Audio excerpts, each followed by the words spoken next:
Yeah, I'm just working on TopWiki's business plan, putting in my 1 to 2 hours in the morning and reflecting on different things. I was thinking about page 68.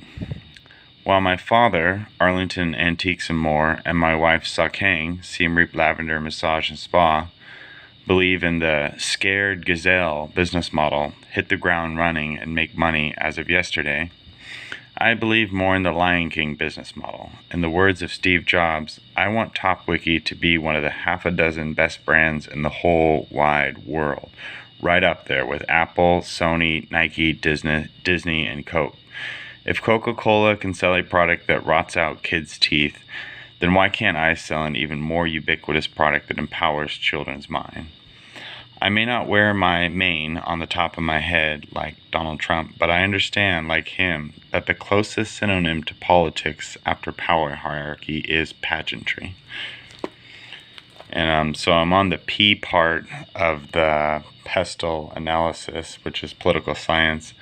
This is page 73.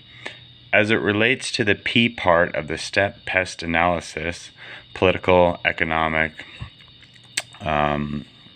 I forgot what the S stands for. My undergraduate degree is essentially a double major in political science and psychology. As well as having lived in Iraq, Thailand, Indonesia, Malaysia, Cambodia, and the United States, in addition to having visited 50 plus of the other UN nation states, an understanding of international politics is second nature to me at this point in my life. In the dark moments, the words of multi-billionaire Jean-Paul Jones de Joria resonate with me. He's been caught saying, paraphrased, "So how do you start a business under the worst conditions where the people around you won't give you one bit of emotional investment? What do you do?" Well, get ready for a lot of rejection, and at the same time, do what's necessary. Do what it takes, no matter what it is, and try not to hurt anyone along the way. This is from a YouTube video titled Wisdom of Billionaires. I'm sorry for creating TopWiki in a way that only a good capitalist would. Despite overexposure to all the other worldviews, it's still the only one I really know. And that could probably be said in terms of military too.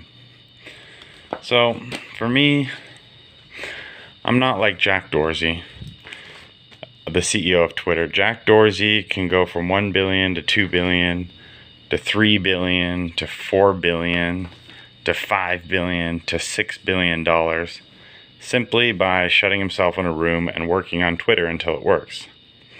I'm not Jack Dorsey. I have to really work it out in my head. Who exactly would I be giving money to, and why exactly? And I'm not saying this is the right way to do it. This is just me accepting myself for who I am. I can't get motivated to make all the little and big necessary sacrifices to cross the billionaire mark unless I have a relatively clear and prioritized perspective on why. And it may be totally different for you. It is totally different for Jack Dorsey. I mean, literally, he can just... I'm not saying this is exactly what he did, but, he got to a $6 billion net worth mark by creating Twitter. And then at some point recently, he wrote a check for $1,000 million to help fight Corona, so his net worth went down to $5 billion. I'm me. I'm full of weird oxymoronic tendencies. I have all kinds of crazy idiosyncrasies. And me being me, meeting myself where I'm at in life with the things I have around me, with all my crazy problems, PTSD, ADHD, etc., me being me, I have to do this my way. This isn't any sort of guarantee that I'll ever cross the billionaire mark for my family, or that I'll ever get to 1 billion, let alone 2 billion, or 3 or 4 billion. But I know myself, and for me to have any chance of getting to 5 or 6 billion like Jack Dorsey of Twitter, I truly have to do things fundamentally the way that makes sense to me. So the way I work is I kind of have to reverse engineer it.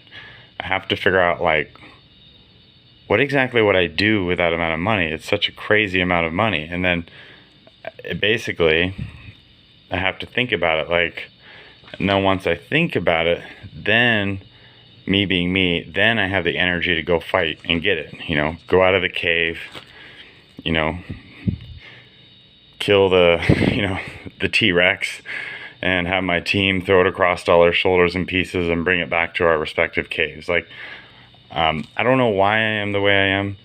I sort of wish I could be like these other people who just can make $6 billion and then just sort of have it sitting in the bank.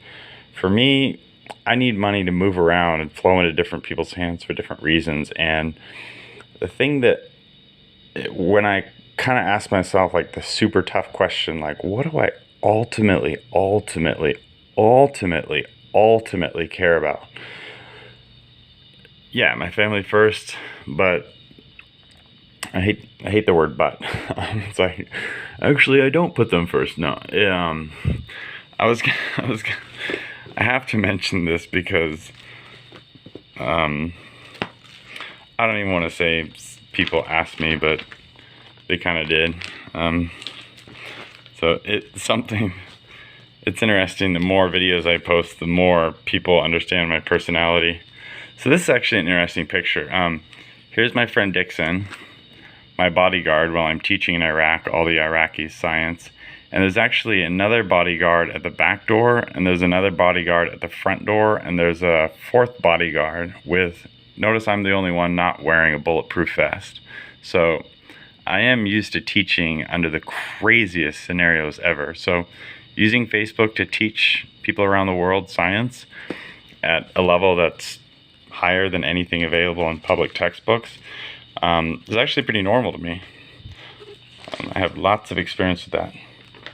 And it's important for me to think about that, because it's easy to not figure out what's different about yourself.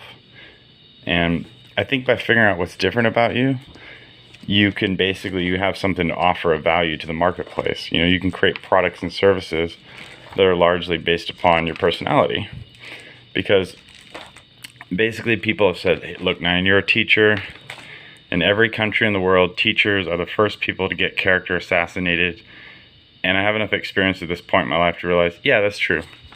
It sucks, but it's true. Teachers are actually just about the most disrespected people in the world. And I've been all around the world, and I've seen enough teachers to know that nobody likes teachers. Everybody is intimidated by teachers. And in some ways, if you're a good teacher, you're actually encouraging your students to try to beat you and one-up you and take whatever you're working on to like the next level. So I was trying to get to this one photo. Keep this video under 10 minutes. We got 2 more minutes to go. Innovative Aerospace Solutions. Okay, so there's been a lot of talk in the past that the Clintons, who I like very much, are really good at standing in front of historical things and taking good photographs.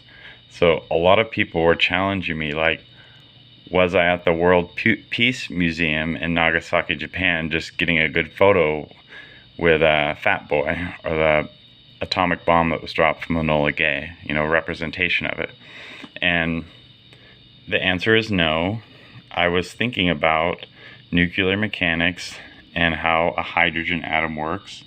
We have a pH scale that goes from 0 to 14, 7 being neutral. Anything above 7 exponentially goes up in alkalinity, and anything below 7 goes down exponentially or up exponentially in terms of acidity. And there's this concept in religion that how do you get order from chaos? And it's actually a scientific proposition, even though scientists, generally speaking, don't think of it that way. Because in thermal systems, chaos is defined as energy loss. And again, I could go into 10 one-hour lectures on this, but to answer a lot of y'all's question, no, I don't just stand in front of things and take good photos and pretend I'm thinking about something. I'm actually thinking about something. And in this case, I was just thinking about world peace, the UN, hydrogen, Adam, etc., etc.